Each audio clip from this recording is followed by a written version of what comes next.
l'ivoirité, ça va revenir. Qui a levé, qui a aboli, comment dirais-je, la carte de séjour? C'est Laurent Gbagbo, parce qu'on veut vivre avec tout le monde. Mais qu'est-ce qu'on fait aujourd'hui?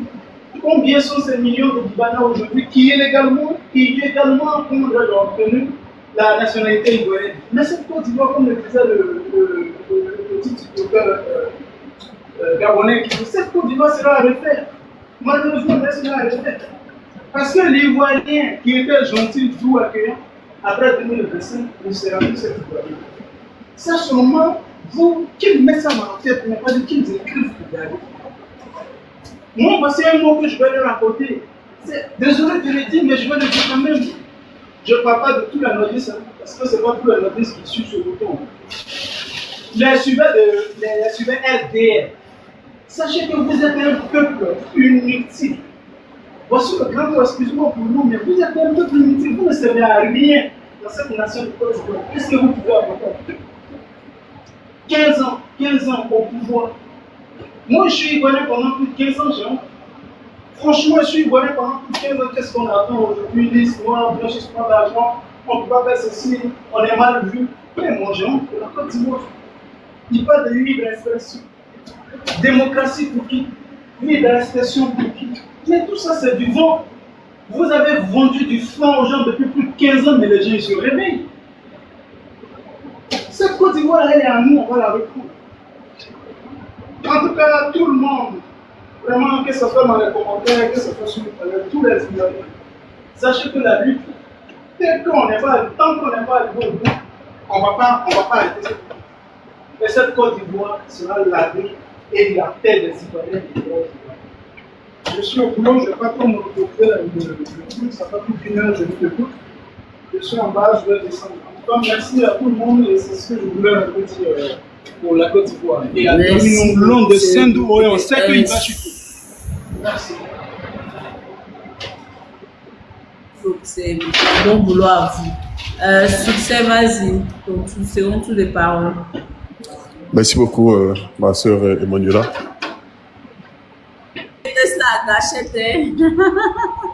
Tu dis? Donc, voilà. Je remercie notre cher ami pour son intervention. C'est dans la droite ligne du combat que nous menons.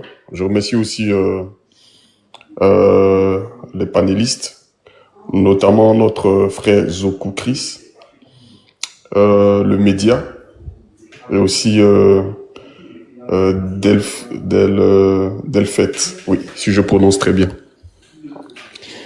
Emmanuela, en tout cas, voilà, ce que je voulais dire, c'est que je précise ici que je suis avant tout et je resterai toujours Gbagbo ou rien, quelle que soit la situation. Pourquoi je dis cela? Parce que nous avons compris que le président Laurent Gbagbo, c'est quelqu'un qui est digne de confiance. Digne de confiance parce qu'il est très constant et il a toujours été constant dans sa démarche pour l'indépendance de notre pays. Le combat qui se joue aujourd'hui, tout ce qu'on voit là, les plaintes contre le procureur, toutes ces machinations qui se font autour, tout ça, je veux dire, ça va dans la droite ligne. Nous sommes véritablement en guerre, en fait. Pour ceux qui ne le savent pas, nous sommes en guerre pour quérir notre souveraineté. Et donc, quand on voit aujourd'hui qu'une plainte est déposée contre le procureur LDR d'Abidjan, ça démontre que les gens ont compris, les gens ont pris leurs responsabilités et les gens n'ont plus peur. Mais cet état de fait-là nous vient d'où? C'est très important de savoir que cela nous vient de la capacité du président Laurent Gbagbo à mettre en mouvement toutes les forces vives de la nation. Voyez, même ceux qui ne sont pas de son camp directement. Je veux parler là de tous ceux qui ont rejoint le mouvement Trop c'est trop. Voyez, donc c'est une dynamique qui est lancée, qu'il nous faut maintenir. Alors, par rapport à cela, il y a un élément très important sur lequel j'ai voulu revenir. Le président Laurent Gbagbo a été très clair en disant celui qui est candidat pour un 4e mandat, qu'il sache qu'il n'est pas candidat. Donc, lorsque les dépôts de candidature vont se faire, il s'agit là aussi d'un message très clair qu'il ne faut pas laisser passer. Il ne faut pas laisser passer cette forfaiture-là, que ce soit, comment il s'appelle, Kafana ou je ne sais quoi, qui viennent ou quoi que ce soit. On a été très clair. Il n'y a pas de candidature pour Draman. Donc, il faut que vous qui me suivez, vous qui êtes commencé à le répéter aussi autour de vous, pour qu'on comprenne très bien. Parce que c'est un piège qui nous tente. Voilà. Il ne faudrait pas que nous tombons là-dedans. Draman n'est pas candidat, il ne sera pas candidat. Il y aura certes des élections en Côte d'Ivoire, mais ça se fera après qu'on ait mis Draman de côté. C'est ce qui est ça. Et c'est sur cet élément-là que moi, j'ai voulu vraiment axer ma communication, ma deuxième prise de parole, en fait. Donc, pour ce qui concerne ce procureur qui a reçu une plainte, ben, moi, je l'ai dit et je le répète encore, il ne faut pas s'arrêter à cette seule plainte-là. Voilà. Parce que le tort que les Ivoiriens ont subi est de trop. Emmanuel a parlé ce matin de ce jeune qui est très désespéré, a dû faire une vidéo, mais ils sont pleins comme ça. Ceux qui ne peuvent pas faire des vidéos, ceux qui ne peuvent pas parler, ils sont pleins. C'est pour tout cela qu'il faut qu'on aille vite pour mettre fin à, je vais dire, cette tyrannie de Draman qui n'a que trop duré en fait. Donc je ne vais pas être très long. Je le dis et je le répète. Nous n'allons pas laisser cette forfaiture passer. Voilà. Il n'y aura pas de 4e mandat pour Draman Ouattara. En tout cas, ce ne sera pas sur le sol ivoirien qui va le faire. Voilà. Parce que si nous laissons ça passer, ça veut dire que désormais, on a démissionné pour tout le temps. Et ça, c'est pas possible. Voilà. C'est ce que je voulais vous dire. Merci beaucoup. Le média, vous avez la parole. Ok, désolé, je suis dehors. Je sais pas si on m'entend. Donc, si vous êtes prêts, ou bien vous pouvez parler là. Là, vous m'entendez là? Sinon, on vous reçoit bien. Ok, ça marche. Bon, moi d'abord, j'aimerais bien rebondir sur votre intervention à vous, Madame Emmanuela, tout à l'heure, concernant la Russie, les Afro-Américains. Je vais essayer de résumer grosso modo ce que vous avez dit, pour être sûr que je me trompe pas. En gros, vous estimez que on a besoin de la Russie parce que il y a 2 blocs qui se forment et il faut forcément suivre un bloc pour pas, pour qu'on puisse un minimum sortir la tête de l'eau. C'est bien ça, si j'ai bien compris. Bon, ok, je vais continuer. Donc, moi, je suis d'accord avec ce que vous dites, hein. C'est-à-dire que on a peut-être forcément besoin d'une certaine puissance pour s'en... Bon, forcément même, c'est trop dire, mais peut-être qu'on a besoin d'une puissance pour s'en sortir. Mais en fait, les Occidentaux, ils font jamais rien pour rien. C'est-à-dire que la Russie, quand ils viennent en Afrique, c'est pas parce que ils aiment trop les Africains et qu'ils font parler leur humanisme ou ce genre de trucs. Non, on est vraiment sur du business pur et simple. C'est-à-dire que quand on regarde même l'histoire même de la Russie, ça a toujours été comme ça. C'est-à-dire que ils viennent pas dans des pays comme ça parce que ça leur fait plaisir ou je sais pas quoi. C'est toujours pour leurs intérêts. Donc moi, ce que je préconisais, c'est que les Africains essaient... Motion. Puisque votre allocution, succès, tu vas répondre après moi, si tu permets, s'il te plaît. Il m'a indexé, donc je vais renchérir. Je dis que, parce que ce que vous dites là, on n'accepte pas ça ici. Je reviens pour vous dire que quoi? La Russie, dans l'histoire de l'humanité, dites-moi quel est le pays que la Russie a colonisé et c'est-à-dire que les bases militaires de la Russie y figurent jusqu'aujourd'hui et la Russie domine ce pays jusqu'aujourd'hui et la Russie est comme la France est en Côte d'Ivoire et en Afrique de l'Ouest. Aujourd'hui là, quand vous dites que non, la Russie ne fait rien pour rien. Bon. Non, quand vous dites que la Russie ne fait rien pour rien, mais la France non plus, mais on a vu que entre la Russie et la France, c'est à nous de choisir nos partenaires et on choisit un partenariat gagnant-gagnant. Avec la Russie, C'est un partenariat gagnant-gagnant. C'est-à-dire que quoi? Grâce à la Russie aujourd'hui, l'AES, le Burkina Faso, le Mali, le Niger peuvent eux-mêmes s'auto-protéger, peuvent eux-mêmes assumer leur sécurité. La sécurité détermine la puissance, la force d'une nation et d'un pays et d'un État. Donc un État qui se veut fort, sa force va d'abord, sa force part de sa sécurité et de sa dotation d'armement.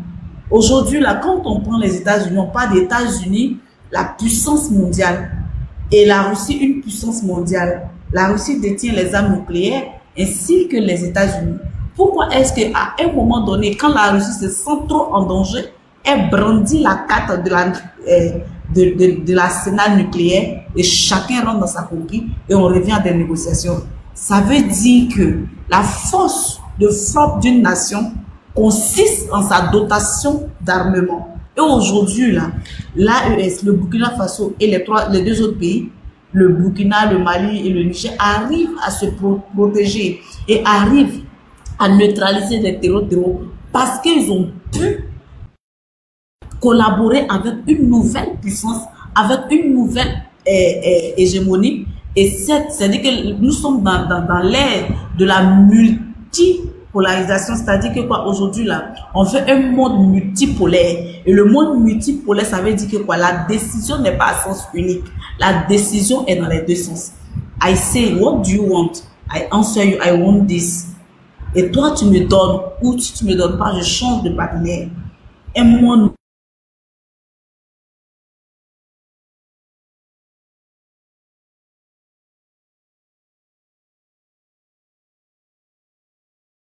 Là, on vous entend plus. Hein. Je pense qu'elle a eu un souci de réseau. Elle va revenir. Bon, on va peut-être attendre Pierre. Elle est 10 000 fois mieux que la France. La France nous a pillés pendant plus de 100 ans de notre existence. Et on n'a jamais pu avoir au Burkina Faso pendant que des présidents étaient démocratiquement élus dans ces différents pays-là. Mais aujourd'hui, là, grâce à une nouvelle collaboration, à une nouvelle hégémonie, à la multipolarisation, et qui sont les capitaines Ibrahim Traoré et le général Assimi Goïta ainsi que Tiani, ils ont pu collaborer avec ces personnes. Aujourd'hui, ils arrivent eux-mêmes à exploiter leurs ressources qui sont l'or et consorts, et ils peuvent même faire des réserves. Aujourd'hui, le Mali et le Burkina Faso ont des réserves d'or. Mais on parle de puissance lorsque tu es riche et que tu as beaucoup de réserves d'or. En cela, tu peux avoir ta monnaie et en cela, ton taux de réserve d'or peut déterminer ton taux de monnaie d'échange. Donc aujourd'hui... Est-ce que je peux rebondir, madame? Ne parlez pas comme ça de la Russie parce que la Russie, entre la Russie... Non, en fait, je vais chuter par là. Entre la Russie, je chute par là, et puis vous allez continuer. Entre la Russie et la France, la Russie est 10 000 fois mieux que la France. Succès, vas-y pour ta motion. Ok, en fait, je voulais rassurer notre cher ami que ce n'est pas parce que nous disons cela que nous ne comprenons pas ta bonne foi. On comprend très bien ta bonne foi, oui. Mais en fait, nous sommes dans un monde aujourd'hui où, je ne sais pas si je dois le dire malheureusement, mais la dissuasion est un élément vraiment de taille pour peser au plan diplomatique. Il faut être clair.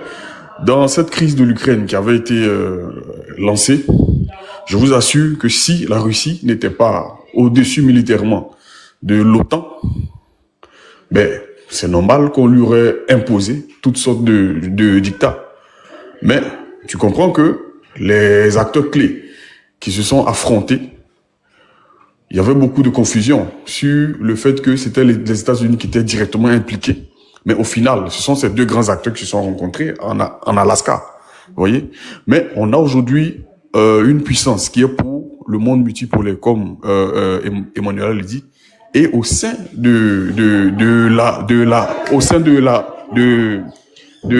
Kremlin, il y a des cellules qui s'occupent de veiller à ce que chaque nation puisse vivre selon sa culture, selon sa sensibilité et puisse commercer librement.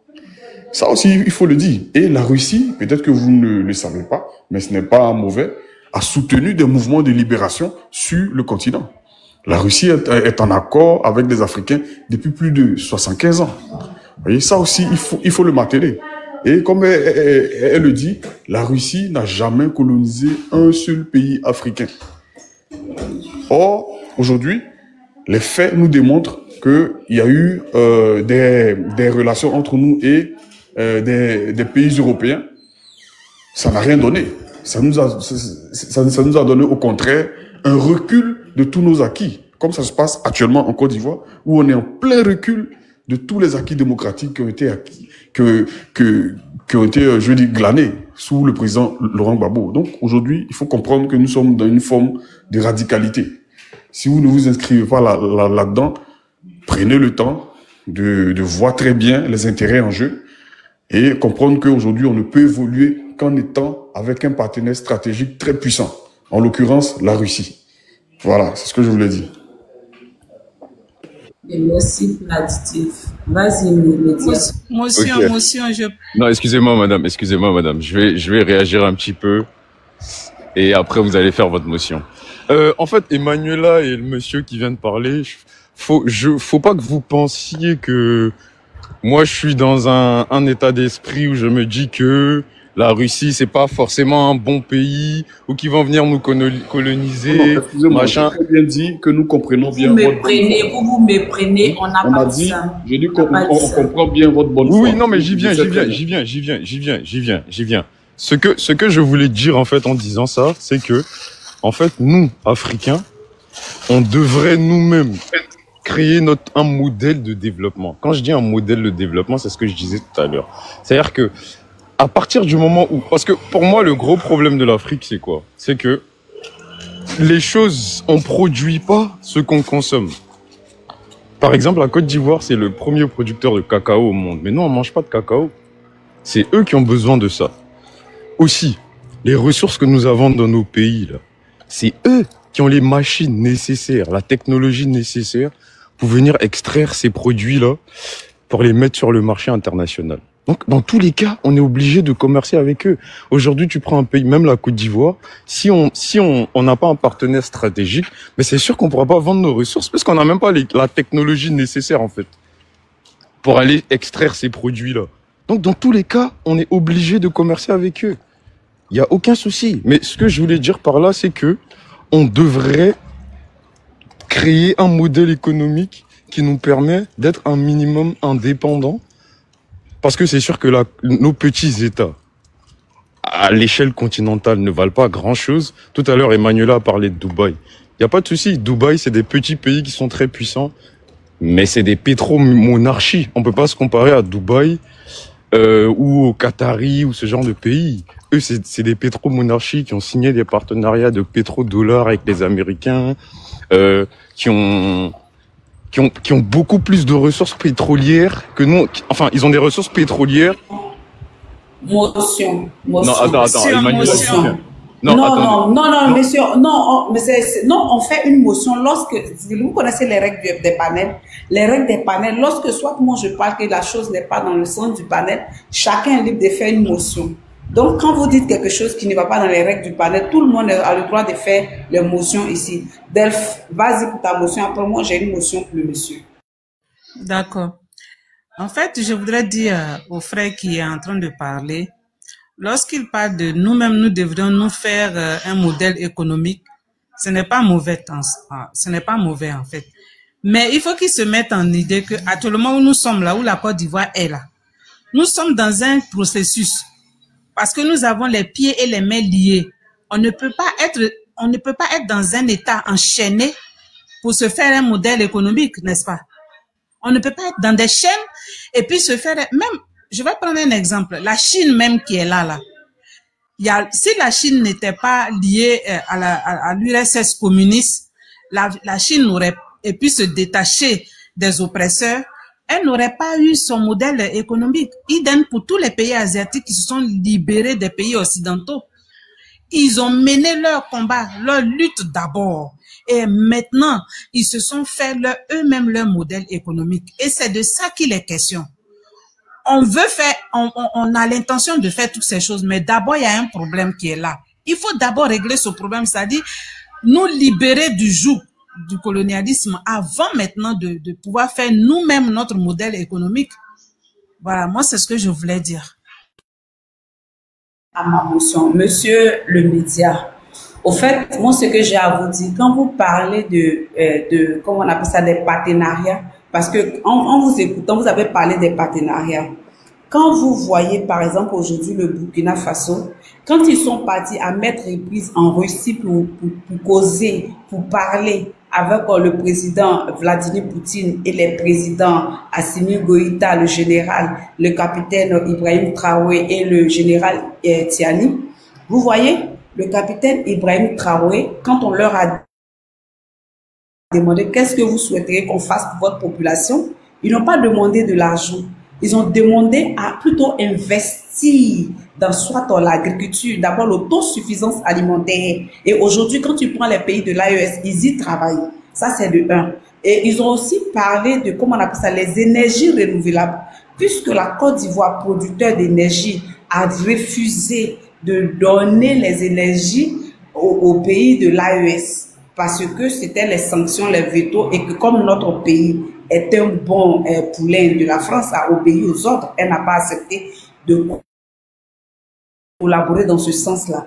Et aujourd'hui, dans ces trois pays-là, ils sont en train d'aller, ils vivent même, ils vont aux énergies renouvelables aujourd'hui. Ça, c'est de deux. Et de trois, mais comment est-ce qu'ils y arrivent? C'est parce qu'aujourd'hui, dans le leadership, ils ont un autre partenaire. Et le partenaire en question, c'est la Russie.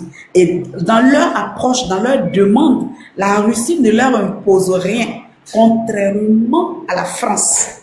Contrairement à la France. La France, comment est-ce qu'est venu le quiproquo, le problème, le tollé entre le président Laurent Gbagbo et la France? À partir du moment où le président Laurent Gbagbo, élu en 2000, va aux affaires, prend le règne du pouvoir, dans son bureau, il trouve un dossier pétrolier, des gisements pétroliers appartenant à la terre ivoirienne, étant sur le sol ivoirien et ivoirien, des Français ont le droit de veto sur ces gisements pétroliers-là. C'est-à-dire que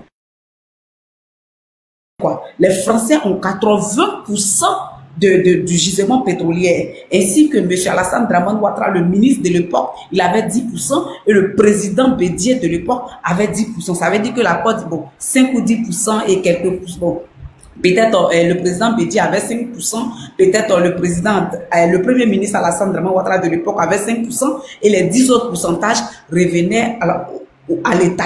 Et quand le président Laurent Gbagbo s'en rend compte que c'est ce deal qui était entre la Côte d'Ivoire et la France, il dit non, on doit renégocier les contrats.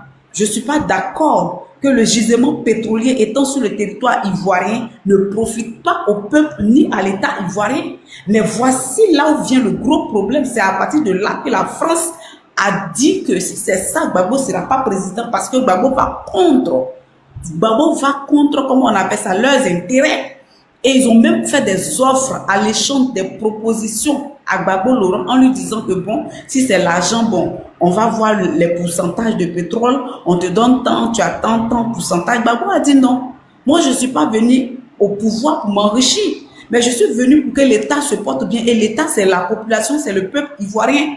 Donc pour dire que quoi, quand vous parlez tout à l'heure des Émirats arabes du Koweït, vous savez que l'argent pétrolier koweïtien est l'argent le plus lourd au monde à cause du pétrole. Moi, j'ai visité le Koweït. Est-ce que vous savez? Donc, pour dire que quoi, mais pourquoi est-ce qu'aujourd'hui, là, ces personnes-là, ils vivent comme des pachas, ils ne travaillent pas. Ils ont tout l'or du monde. Mais c'est parce que leur pétrole les permet de vivre à l'aisément, de vivre c'est-à-dire qu'à leur faim, à leur aise. Mais parce que c'est la royauté là-bas. Et qui dit royauté, c'est comme tu as ta chambre, c'est toi tu décides de tout ce que tu veux, on ne t'impose rien. Contrairement à la Côte d'Ivoire, on vient nous imposer une démocratie. Le gros problème de l'Afrique, c'est la démocratie qui est imposée par les Occidentaux. C'est ça qui est notre problème. Donc moi je vous dis, monsieur, quand vous parlez de nous, on peut pas être producteur. Si on peut être producteur, je vous demande comment est-ce qu'on peut être producteur. Aujourd'hui, au Burkina Faso, Ils arrivent à J'ai produire pas dit des qu'on peut pas être tomates. producteur, hein.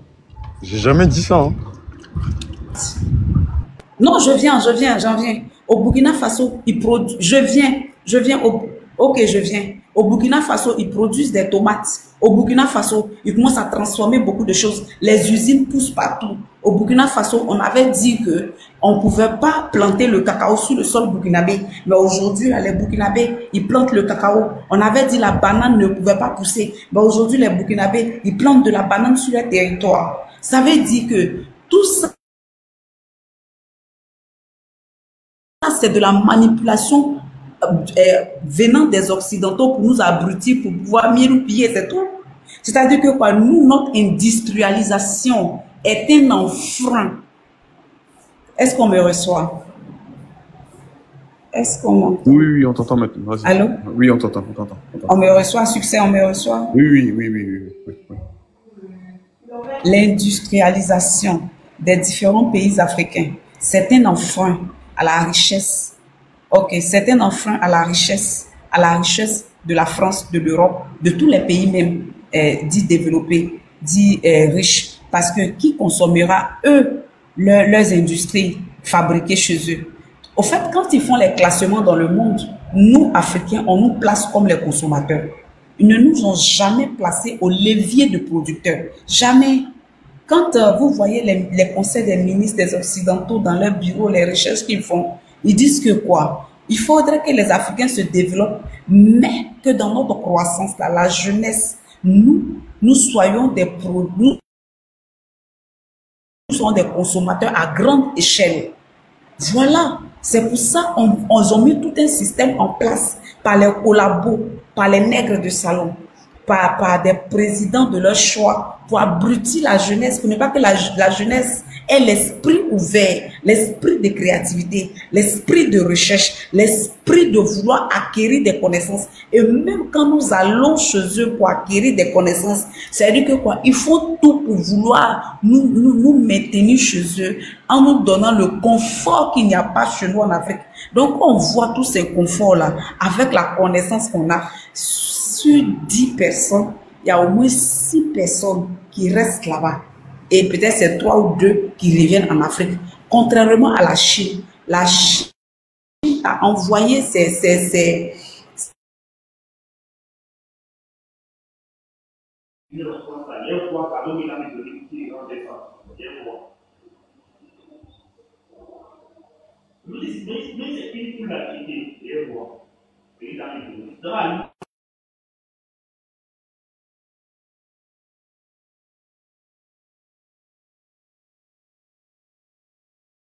Je pense qu'elle a un problème de réseau. Oui. J'allais dire le média. Vas-y, le temps qu'elle revienne. Dès qu'elle revient, tu te mutes si tu veux. Oui. Si tu avais quelque chose à dire. Est-ce qu'on m'entend? Oui, on t'entend maintenant. Est-ce qu'on m'entend? On t'entend maintenant. Ok. Ça veut dire que tout ce que j'ai dit là, est-ce qu'ils ont entendu ou bien de reprendre? Non, on a bien entendu. On a juste pas entendu les 10 dernières secondes. Ah, sinon tout le reste, ça vous n'avez pas entendu? Non, si, on a tout entendu justement, sauf quelques phrases à la fin. Ok, à la fin, je disais que le gros problème des Africains que nous sommes pressés de montrer aux yeux du monde notre découverte. Alors que, contrairement aux Occidentaux, aux Chinois par exemple, quand ils vont acquérir ces connaissances qui viennent dans leur laboratoire, dans les cachettes, quand ils ont découvert par exemple Motorola, quand ils ont découvert par exemple tout ce qu'ils ont pu découvrir, ils n'ont pas été pressés de montrer aux yeux du monde. Mais un jeune Africain, dès qu'il arrive par exemple à fabriquer ne serait-ce quelque chose, il est pressé qu'on le montre à la télévision. Alors que ceux-là n'ont jamais voulu que nous, Africains, nous puissions faire partie de l'histoire de ceux qui ont des connaissances, qui participent aux inventions. Parce que tous les Afro-Africains, Américains, étant en Amérique, qui ont eu des découvertes, qui ont fait des inventions, mais on les a tous éliminés. Ça veut dire que nous devons nous servir de ces erreurs, de ces personnes, ces Afro-Américains qui ont fait des découvertes telles que le réfrigérateur, telles que le feu tricolore. Beaucoup de choses qui ont été éliminées pour dire que la nouvelle génération que nous sommes, nous devons d'abord être forts dans nos pays.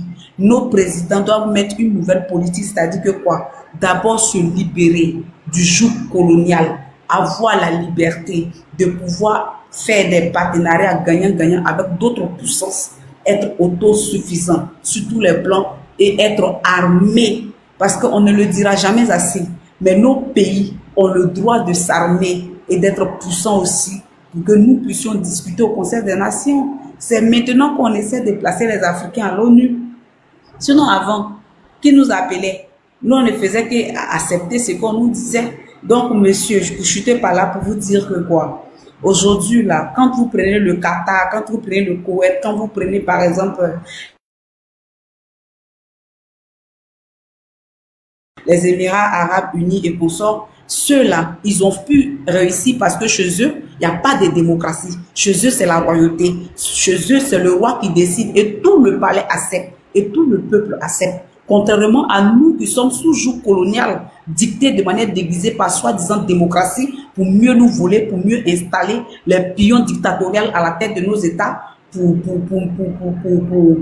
maintenir le peuple dans un dictat pas possible et pour mieux nous voler. Donc, pour vous dire que quoi, on pourra y arriver si seulement si nos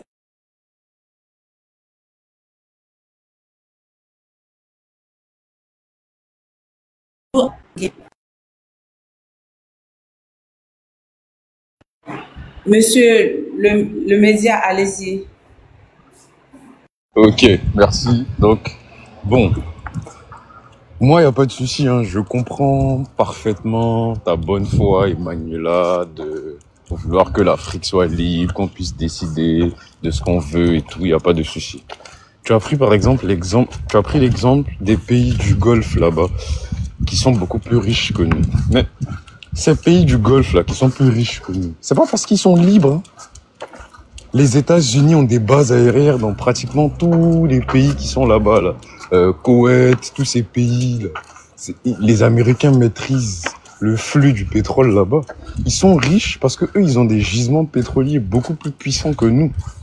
C'est-à-dire qu'à l'échelle du monde, le pétrole est beaucoup plus important, par exemple, que le colbate ou les choses que nous avons dans nos sous-sols. Parce que c'est le pétrole qui fait fonctionner les industries. Donc, est-ce que vous savez combien de baleines de gisements pétroliers savez-vous? Non, mais on peut pas se comparer aux pays du Golfe, Emmanuela. Non, je dis pas qu'on se compare. On t'entend plus. Vraiment à nous, eux.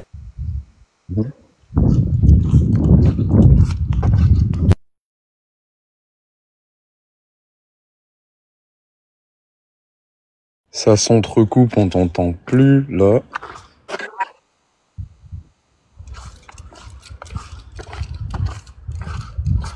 Mais là, j'ai vraiment pas compris ce que t'as dit, hein. Je dis, eux, ils ont que du pétrole. Mais chez nous, en Afrique, on a le pétrole, on a de l'or, on a le diamant, on a le fer, on a toutes sortes de minéraux rares chez nous. Contrairement à eux qui n'ont que le pétrole. Nous, contrairement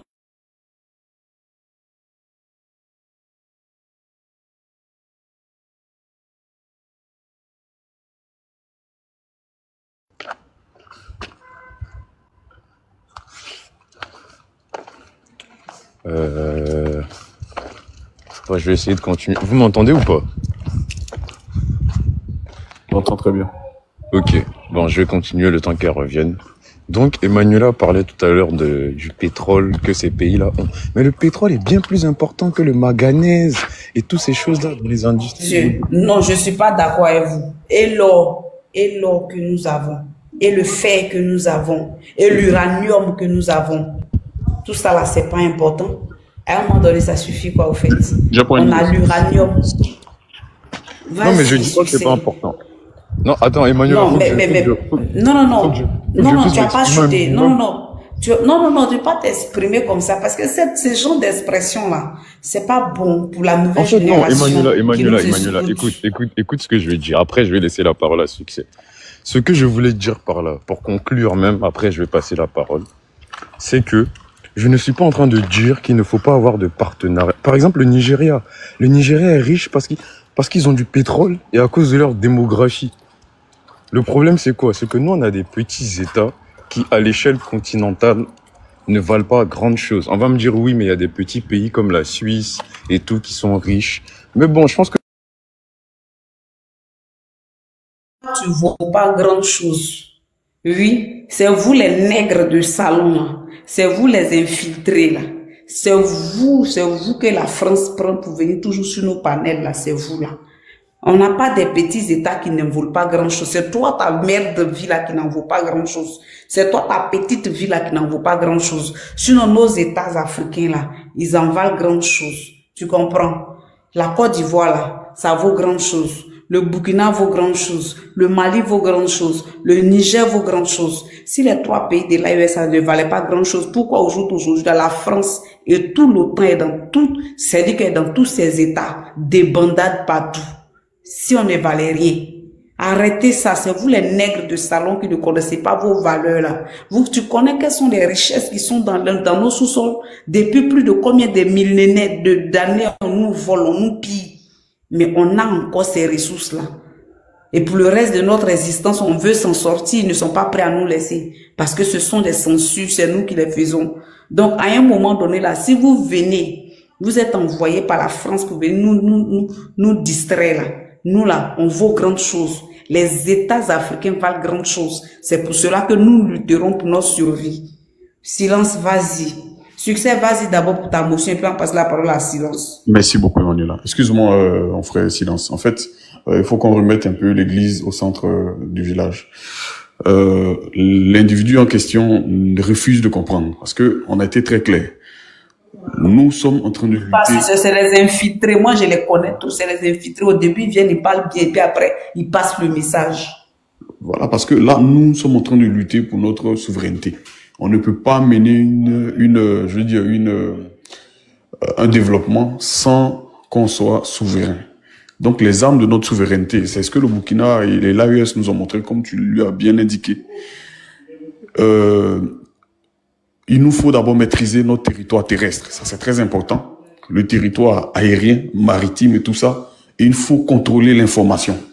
C'est comme ça d'abord qu'on fait, avant même de penser à lancer une monnaie ou ce genre de choses. Si tu ne maîtrises pas tes frontières, mais tu vas subir ce que la Guinée a subi. Donc, c'est pas, je veux dire, le président Laurent Gbagbo et tous les autres, ce sont pas des enfants, c'est des gens qui sont habitués à lutter. Et donc, quand il parle, par exemple, du Qatar, je pense qu'il n'a pas l'information. Mais sinon, dernièrement, je pense que elle a beaucoup été influencée par l'expansion russe, au point où le roi Ben Salman avait même voulu suspendre une bonne partie du pétrodollar. Ça aussi, il faut le savoir. Donc, on vient pas là pour raconter n'importe quoi. Je pense qu'il n'est pas très informé. Je m'arrête là. Beaucoup. Silence, vas-y, on t'écoute. Bonsoir, Emmanuela. Bonsoir à tous ceux qui nous écoutent. Ici, je comprends, il y a des gens qui montent sur le panel au lieu d'aller sur la base de la vérité et nous ramènent derrière. Parce que le combat que Gbagbo menait depuis qu'il est arrivé à son ascension au pouvoir, c'est le même combat là qu'il veut continuer, d'égal à égal. Celui qui n'a pas compris, c'est Ouattara et ces moutons-là qui n'ont pas compris. Parce que ils sautent sur l'occasion pour prendre tout ce qui appartient à la Côte d'Ivoire. Ils ne veulent pas attendre les autres. Ah non! Son 4e mandat là, il ne fera pas ça.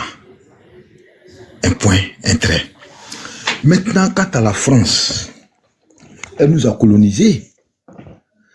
Bon, elle fait quoi actuellement en Côte d'Ivoire? Si ce n'est pas à cause des intérêts. C'est les mêmes intérêts qui font que les pays africains que la France a colonisé ont tous eu des problèmes.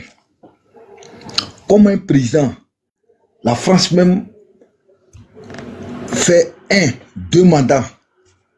Ils ne vont pas au-delà du 3e. Mais ces gens qui sont dictateurs, comme Draman, comme celui du Togo, il y en a un peu plus, et Cameroun, tout cela. Ces gens-là, pourquoi ils les reçoivent à l'Élysée? Ils ne doivent pas les recevoir pour dire que, ah, vous piétinez votre population. Parce que voilà, si vous ne suivez pas la condition de vos pays bien tant, même si ce n'est pas eux qui doivent décider, mais pourquoi ils les reçoivent à l'Élysée? C'est pour faire de la combine, c'est pour faire je ne sais pas comment je peux appeler, pour prendre les biens qui sont avec ces pays-là.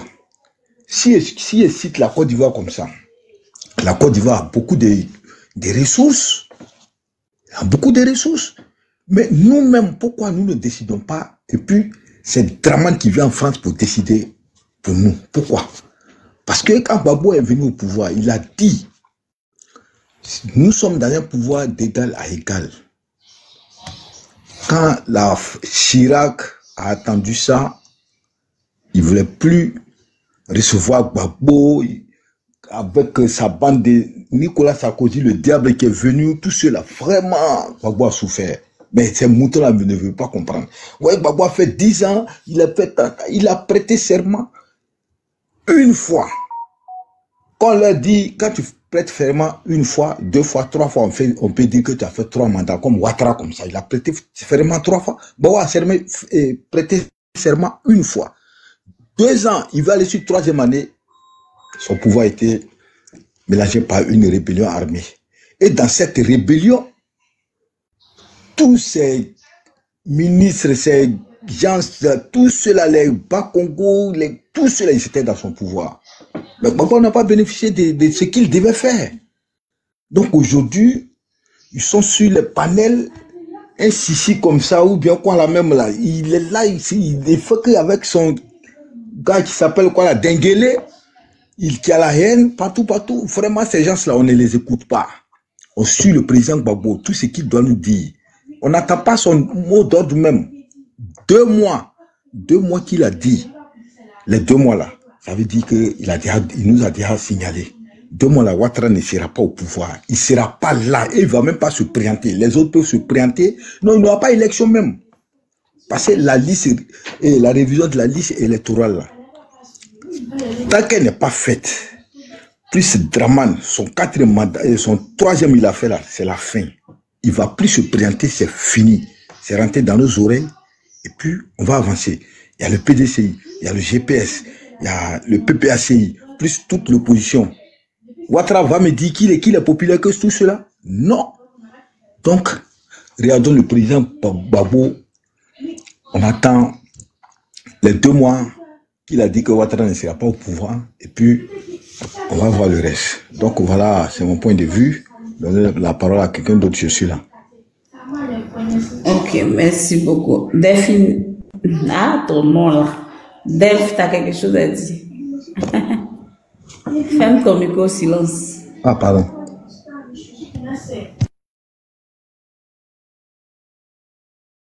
Ok. Vous voyez le monsieur qui est venu tout à l'heure qui parlait là. C'est comme ça ils sont. Ils sont envoyés par le système. Ils viennent au début, ils te parlent bien, ils passent ceci. Et puis quand tu n'y prends pas garde là, si tu n'y prends garde là, ils viennent et puis ils glissent par moment les petits mots. Ils glissent par moment les petits mots. Moi je les connais. Dans combien d'années je suis là, je les connais tellement. J'arrive à les détecter. C'est ce qui m'a fait que je les fais. Et il est venu dire que nous sommes des petits pays, nous n'en valons pas là, nous n'en valons pas quoi là. Oh my God. Bonsoir. Donc c'est ça qui m'a énervé, puis je l'ai descendu. Parce que tu ne peux pas venir dire que nous sommes des petits pays, nous n'en valons pas. Tu veux monter, attends, je regarde pour te faire.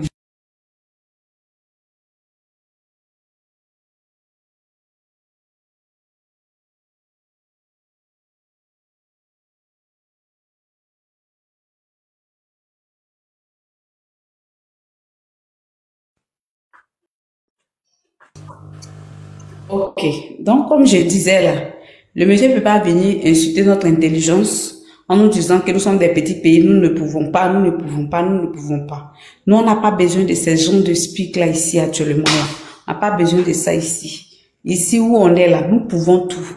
Oui. Parce que si les autres ont pu le faire, nous, on peut le faire également. Ils sont pas mieux que nous. Voilà. Le quatrième mandat illégal que Draman veut brider là. Vous pensez que c'est Draman lui-même qui veut briguer? Non. C'est la France qui veut que Draman bride ce quatrième mandat là à cause de ses intérêts. C'est la France qui impose à Draman cela. Parce que Draman est du système. C'est pas sous Draman qu'aujourd'hui la Côte d'Ivoire est en froid avec tous les pays limitrophes. C'est pas sous Draman qu'aujourd'hui la Côte d'Ivoire est citée en mauvais exemple. Nous faisons mauvaise presse partout, à tous les niveaux. La dernière en date, aujourd'hui, on vient de nous dire que il y a un monsieur du nom d'Assémian qui est trafiquant d'armes au niveau de l'ONU. Malgré son immunité de l'ONU, c'est un monsieur qui est dans des sales coups. Donc, qu'est-ce que vous voulez qu'on fasse? On doit se lever pour battre pour la Côte d'Ivoire. Parce que la Côte d'Ivoire ne mérite pas ça aujourd'hui.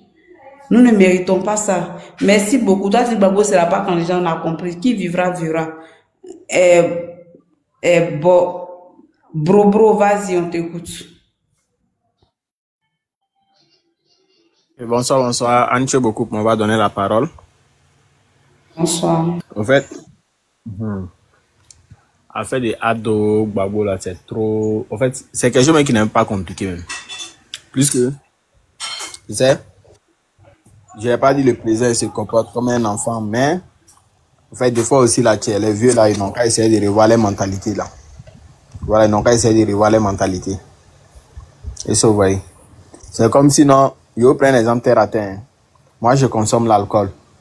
C'est comme sinon, je vais m'asseoir dans un kiosque, dans un bar, je bois une bière. Bon, je bois 2 bières. Je me lève, je vais m'asseoir dans une autre bar, je bois 2 bières. Ainsi de suite, dans 3 bars, je bois 3 bières. 2 bières, ça fait déjà 6. Et il y a Raph qui m'arrête. Le Raph là me demande, Joe, tu as bu combien de bières? Parce qu'on sent l'alcool sur toi, c'est pas normal que tu roules.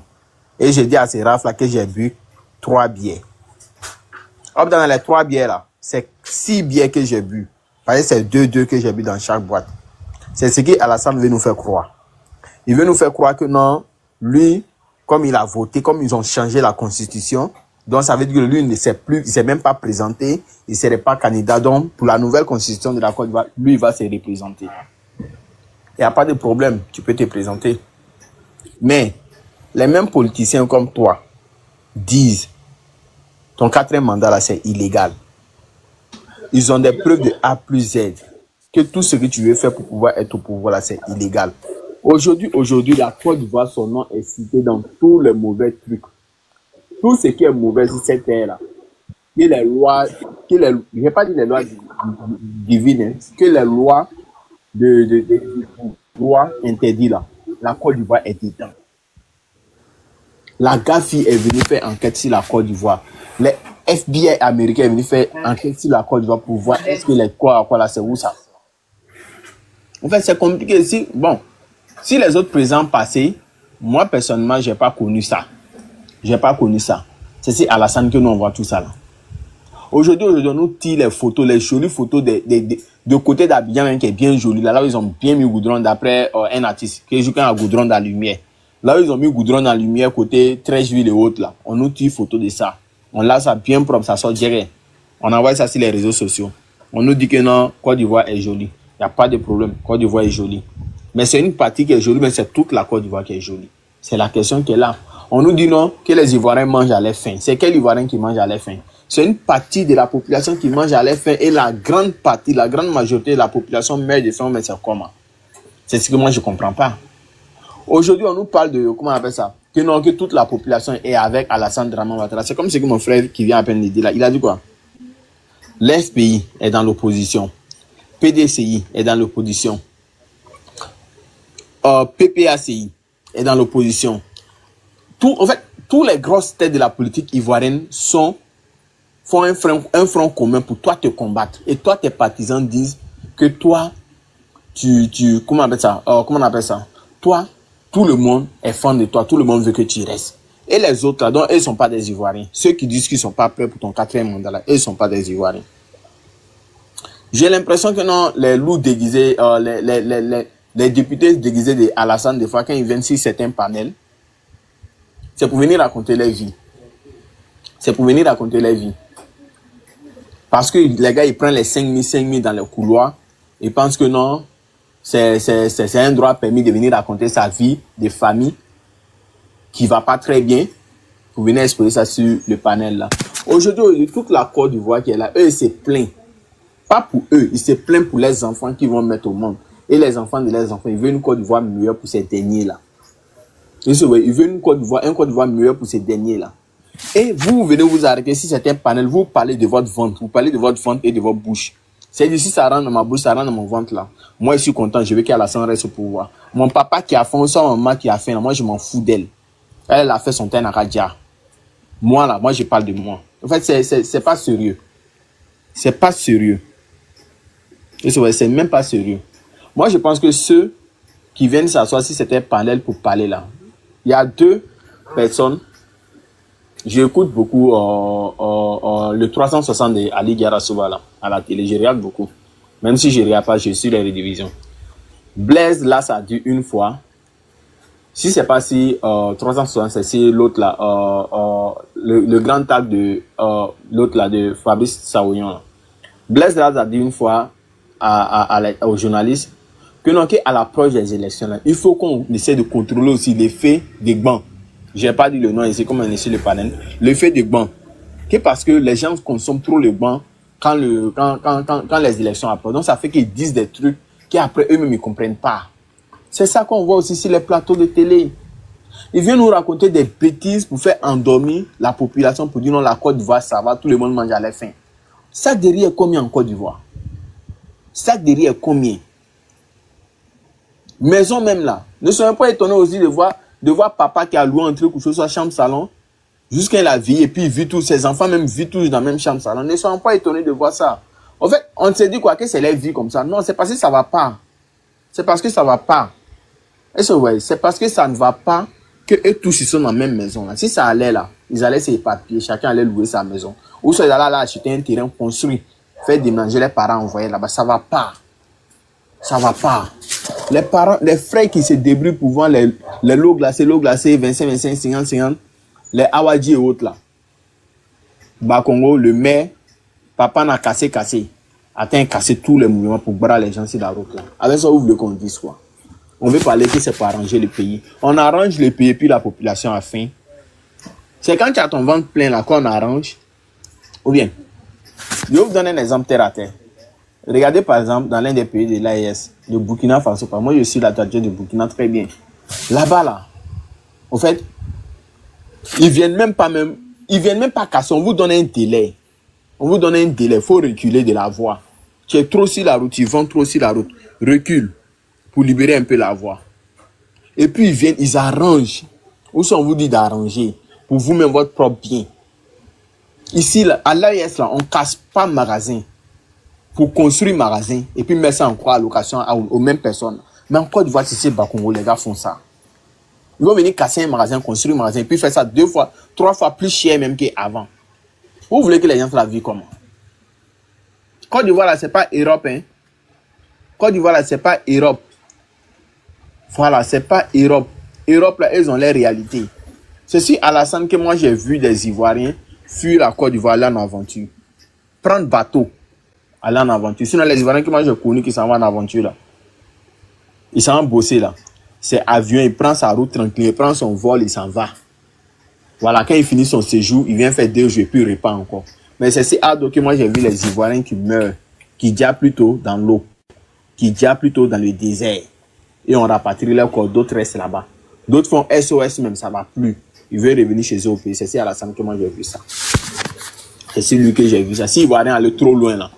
C'est Ghana, c'est Libéria, c'est Burkina. Ou ça, c'est Mali. C'est tout.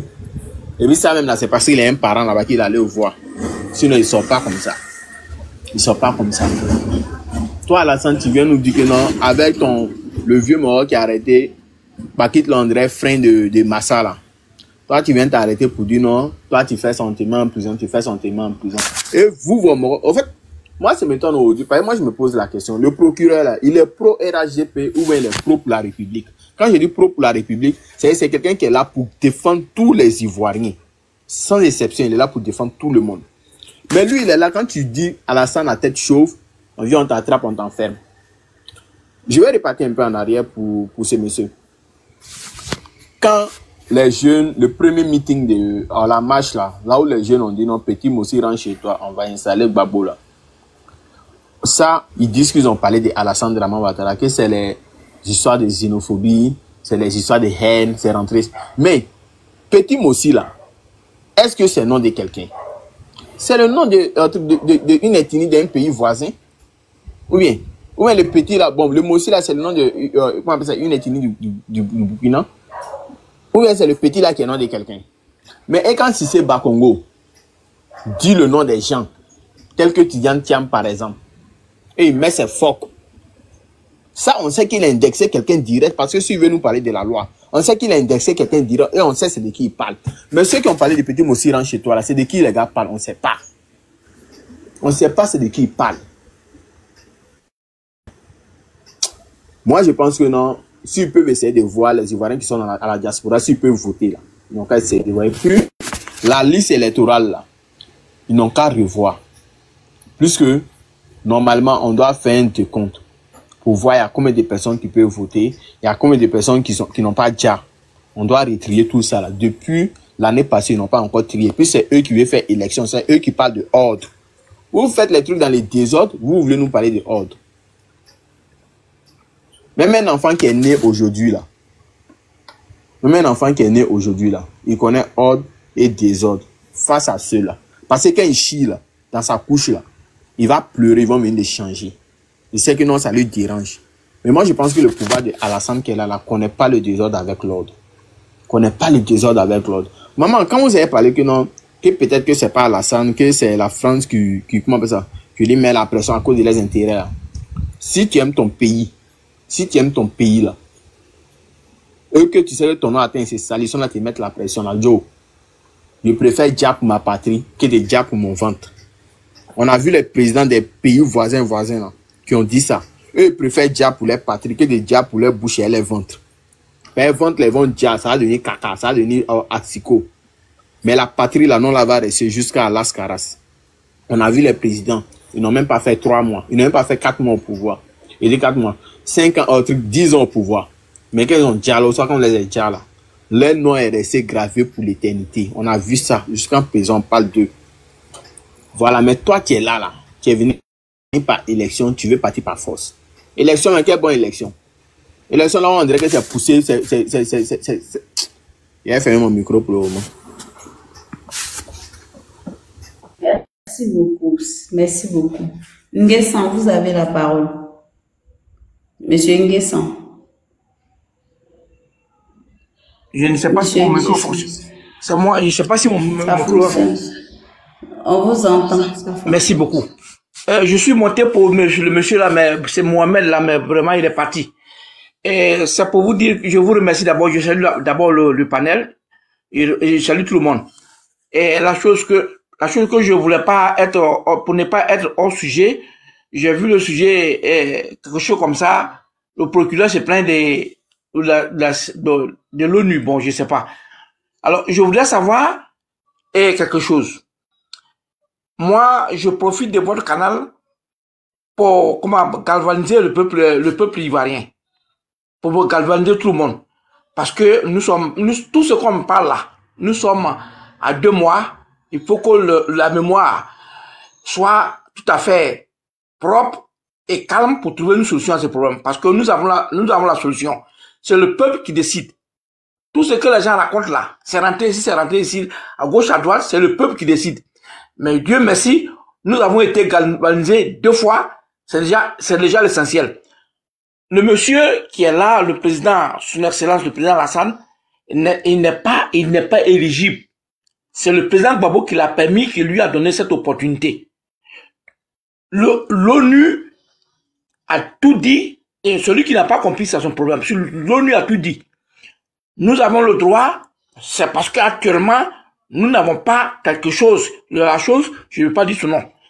Mais nous avons le peuple. Et c'est le peuple qui est le plus fort. Tout ce qu'il raconte, et moi je suis pas en Côte d'Ivoire, mais je sais que tout ce qu'il raconte c'est faux. Et un moment va venir, peut-être, parce que le souhait de certaines personnes, c'est qu'on le prend et on va le faire asseoir. Mais à un certain moment, ils vont disparaître. C'est ce qui sera mauvais. On ne pourra pas les voir pour les juger, on ne pourra pas les voir pour leur dire la vérité. Ils vont fuir et puis ils vont pas avoir honte. C'est ça le seul problème qui est ici en Côte d'Ivoire. Les gens, ils sont déjà perdus. Actuellement, là, quand ils parlent doucement. Ils n'ont rien à dire. Ils parlent doucement parce qu'actuellement, ils n'ont rien à dire. Il y a une chose. Le mot est donné. Ils vont déposer leur candidature. Mais c'est pas, d'autres ont déposé, hier, d'autres ont déposé. Lundi, d'autres vont déposer. On attend. Le patron a dit non, son excellence, le président Gbagbo, a dit que non, il n'y a pas de troisième mandat. S'il n'y a pas de troisième mandat, ça qu'il n'y a pas d'élection.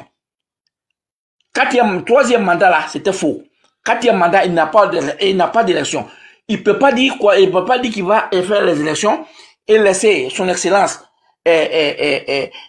Mamadou Thiam, son excellence, le président Gbagbo dehors, et il va faire les élections.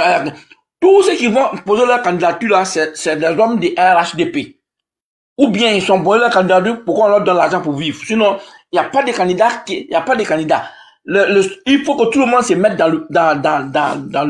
sur le terrain pour faire. Mais je sais que à mon avis personnel, malgré tout ce que je vois, il n'y aura pas d'élection en Côte d'Ivoire. Parce que le jour que ce monsieur va dire qu'il est candidat, il va déposer le dossier. Mais on va voir lundi, dans la semaine, on va voir s'il va pouvoir déposer le dossier. Ce que je voulais dire, que le monsieur qui a parlé disait que l'Arabie Saoudite a besoin de pétrole. Nous, les Africains, nous sommes plus riches que l'Arabie Saoudite. Nous, les Africains, tout le peuple africain est plus riche que l'Arabie Saoudite. Tous les Arabes, là, ils sont pas riches. C'est parce que les gens, les tiennent debout, les tiennent et puis ils sont debout. Sinon, ils ne sont pas plus riches que nous. Nous, on a tout. Quand c'est parce que tu as pétrole, c'est parce que tu as pétrole que tu es riche. Et les autres matières premières. Ils ont quoi? Le pétrole que l'Arabie Saoudite, les Ivoiriens ont ça. Les Gabonais ont ça, mais qui exploite le pétrole? C'est les mêmes Européens là. Mais une fois qu'on est souverain, nous on a pris notre plan, on va les dépasser tous. Et c'est ce qu'ils ont peur. Ils veulent pas que nous on soit riches parce que ils ont peur qu'on les domine. Nous on veut pas les dominer, on veut notre part. Ils ont peur de nous dominer. Nous avons rendu esclaves pendant des années, des siècles. Maintenant, eux, ils veulent pas qu'on réussit, on réussit. C'est ce qui fait que bon, ils sont obligés de nous mener en bateau, à gauche, à droite. Et regardez ce qui se passe en Côte d'Ivoire. Si jamais le président Gbagbo devient président, ils vont avoir tellement honte qu'ils pourront même plus rien dire. Ma chère, je vous en prie, je vous remercie. Peut-être que je suis hors sujet. J'en ai fini. Merci beaucoup. Vous n'êtes pas hors sujet, vous avez fait du recadrage.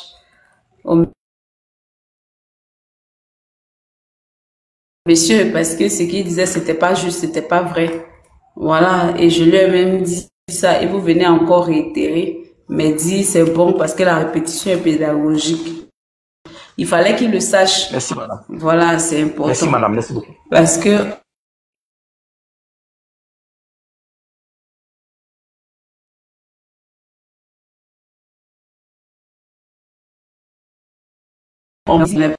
qu'il a vécu tout ce qu'il a vécu. C'est parce qu'il n'a jamais accepté de prendre l'argent des Européens, des Américains, qu'aujourd'hui, là, il est là où il est et qu'il n'est pas aimé. Il est détesté par les gens du système. C'est pour tout ça qu'il dit que lui vient pour combattre le système. Parce que c'est le système qui a voulu en finir avec sa vie en 2011. C'est le système qui a mis le président Laurent Gbagbo à la CPI pendant 10 ans mis à l'écart pour permettre à Draman de bien voler nos gisements, le baleine pétrolier à Boisseau, consort, les gisements pétroliers découverts dans les coins, même, comment on appelle ça, notre cacao, tout ça. Alors, Monsieur Draman, il est là pour bien assumer et pour bien protéger les 11 accords coloniaux des Français pour pouvoir bien nous voler. Parce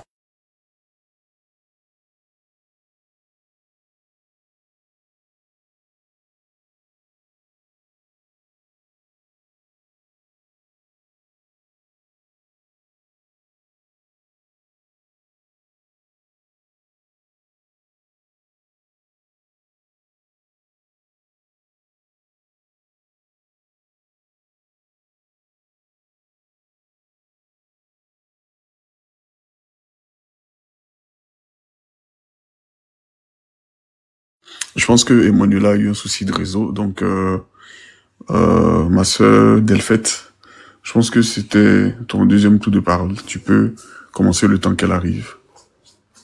Merci beaucoup. On a parlé et les gens ont fait une comparaison concernant l'Arabie Saoudite ou bien les Émirats arabes, qu'ils sont développés et tout ça à cause du pétrole et tout ça. Mais ça dépend du départ. C'est-à-dire, eux, là, ils ont su négocier certaines choses pour arriver là où ils sont. Hein? Ils se sont imposés d'une façon ou d'une autre. Ils ont imposé leur prix quelque part. Ça s'est négocié et eux, ils gagnent. Et les Américains gagnent parce que le plus gros du pétrole est vendu aux Américains. En contrepartie, lorsque l'Arabie Saoudite est attaquée, les Américains viennent en aide à ce pays-là. Voilà. C'est comme ça. Il y a des accords qui ont été signés. Je pourrais même dire que l'Arabie Saoudite, là, les Émirats arabes, c'est un géant au pied d'argile. Hein. Parce que si le jour ils n'ont plus de pétrole là, bon, peut-être qu'ils vont se pencher sur le tourisme ou bien s'ils ont autre chose là-bas, mais c'est le pétrole qui les fait. Hein. Et qui est le plus gros acheteur? C'est les États-Unis. Le jour les États-Unis, le pétrodollar tombe là. On ne sait pas comment ils vont faire. Donc, bref, ça c'était une parenthèse.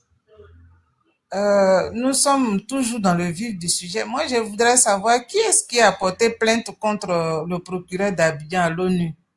Si quelqu'un peut me répondre.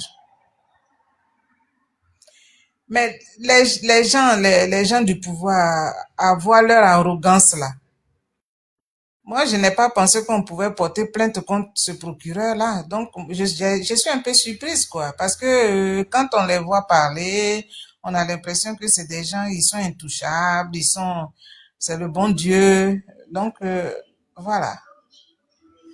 Alors, il faut que nous nous armions de courage. Parce que la lutte est âpre. Une liberté, là, ça s'arrache, en fait. Tu ne vas pas croiser les bras, attendre qu'on vienne te rendre ta liberté, non. Même quand on prend un prisonnier, on arrête quelqu'un pour le mettre en prison, il se bat pour sortir de la prison, c'est la même chose. La Côte d'Ivoire est dans une prison et les Ivoiriens doivent se battre. Le mot d'ordre qu'ils attendaient là, tout a été dit. Donc, il n'appartient plus au président de venir vous dire, en cas de quelque chose, bon, sortez. Non, hein. Tout a été dit. Donc, à vous de prendre votre destin en main. À nous, pardon, parce que moi, je suis ivoirienne aussi. De prendre maintenant notre destin en main. Voilà. Surtout vous, la jeunesse. Nous, on est d'un certain âge. On est à cheval entre la vieillesse et puis la jeunesse. Mais vous, les jeunes, là, prenez votre destin en main. Moi, c'est le conseil que je vous donne. Voilà, je n'ai pas grand-chose à dire. Mais moi, il faut d'abord qu'on sorte de cette situation avant maintenant qu'on ne parle d'autres choses et qu'on fasse des propositions aussi au gouvernement qui sera en place pour qu'on puisse aller en avant. Et des propositions, il y en a des milliers. Voilà, parce qu'on est dans les pays des autres, on sait ce qui se passe. Seulement, Manuela, je vais t'écrire en inbox pour te dire quelque chose. Si on peut faire des recherches là-dessus, parce que je ne peux pas le dire haut et fort ici, de peur que moi-même je ne sois dans des problèmes dans le pays où je suis. Voilà. Donc, je vous remercie tous. Bonne nuit. Ok, vraiment, merci pour votre intervention. Je vais vous ramener certainement l'information que vous avez demandé, Je n'ai pas le nom exact de la personne physique ou alors de l'institution qui a porté plainte. Mais nous allons faire, je vais vous ramener cette information, ne vous inquiétez pas. Merci. Seulement, de toutes les façons, la symbolique, elle est déjà de taille, parce que avant, personne n'oserait lever la voix contre ces gens. On l'a vu, le fameux Adou Richard, parce que aujourd'hui, peut-être que cet individu, ce procureur du FBL, avec ses actes, éclipse peut-être le phénomène Adou Richard, mais il faut pas oublier qu'on a eu aussi, ils sont pas à leur première, je dis ces gens-là, parce que de procureur en procureur, on a bien remarqué que rien n'a changé. Voyez, le système est resté toujours le même, les abus constants des droits des uns des autres. Donc, il fallait à un moment donné que des voix se lèvent. Donc aujourd'hui, si on communique là-dessus, comme je le dis, c'est pour encourager tous ceux qui ont des griefs contre ce régime-là, de sortir d'une certaine manière pour s'exprimer, que ce soit par des plaintes. Donc il faut même pas s'arrêter là. Je pense que s'il peut recevoir 10 plaintes par jour dans ses faits, ce serait bien. Donc voilà, c'était vraiment pour faire ce petit point d'honneur là. Chef frère. D'accord, merci. Mais excuse-moi frère, je voudrais une motion pour ajouter quelque chose, quoi. Allez-y, allez-y. Ok, il y a la sœur Pulchérie Balé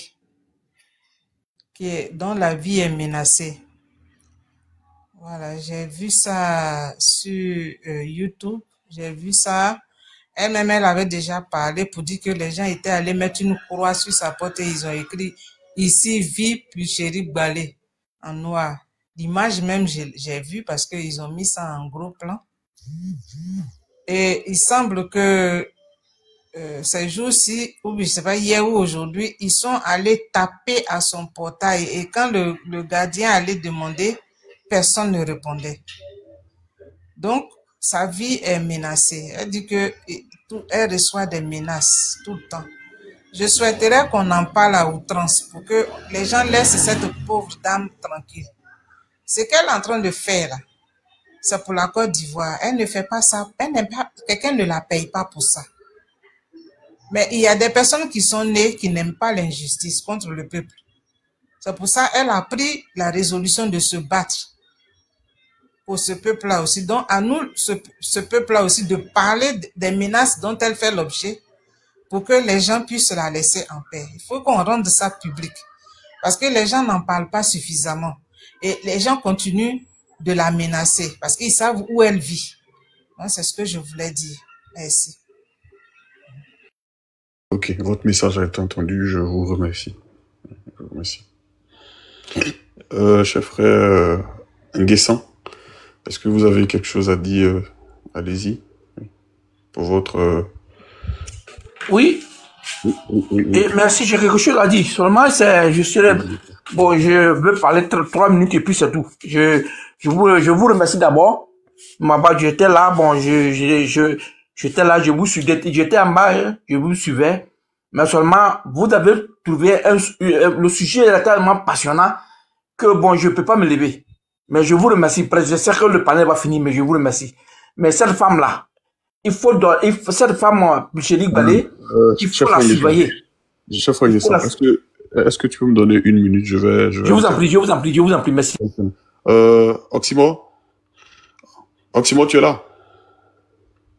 Il y a Emmanuela qui doit monter. Hein. Oximo, si tu m'entends?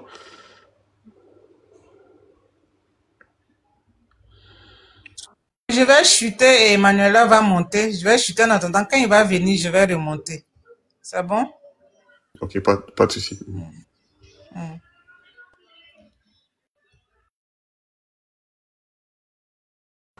Je suis là. Ah, ok. En fait, il y a Emmanuela qui est tombée. Elle n'a pas. Oui. Attendez. Elle essaie de m'appeler, il y a des questions à rien dire.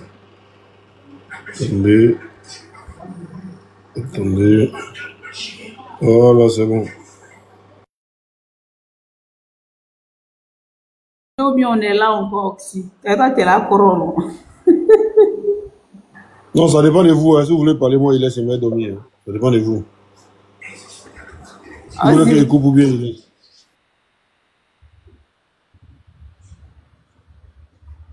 Vous voulez qu'il coupe ou bien il laisse. Oh, Faut couper, bah, toi, quand oui. ce là va te prendre tout à l'heure, là, Oui, c'est ça, c'est ça, c'est ça. on ne pourra pas avec toi. Ok, il n'y a pas de drame. Donc demain, il coupe pas demain. Tu sais, vas-y pour ton mot de fin. Ok, demain, bonne. Non, en fait, il y a pas de souci, moi j'avais fini. C'est le frère Nguessan qui devait prendre la parole. Merci beaucoup. Moi, je suis pour vous dire merci, c'est pour vous remercier. C'est pour galvaniser le peuple ivoirien, pour leur dire que soyez prêts. On n'a pas besoin de mots d'ordre. Ça va venir seul. Et quand ça va venir seul, ça s'arrête pas, ça s'arrête pas. On va aller comme on l'a dit, on va jusqu'au bout. On est au bout, mais on va trouver la solution au bout. Je vous remercie. Mais on n'a pas surveillé Plichelik Barré, parce que celle-là, c'est une femme qui est battante. Il faut la surveiller pour ne pas qu'on la perde. Merci beaucoup. Ça, j'ai été compris. Optimo, je pense que Emmanuela est tombée encore.